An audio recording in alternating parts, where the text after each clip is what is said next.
Here we are going to create the design by using these tools.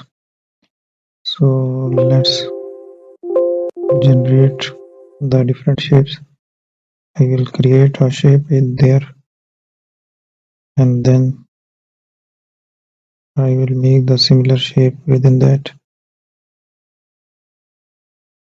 So let's create the other one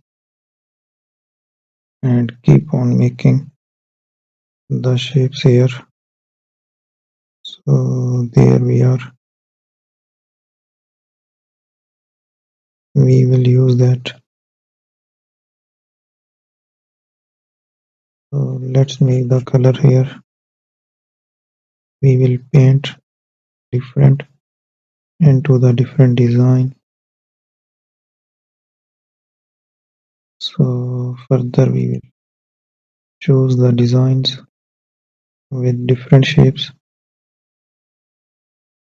So there it is.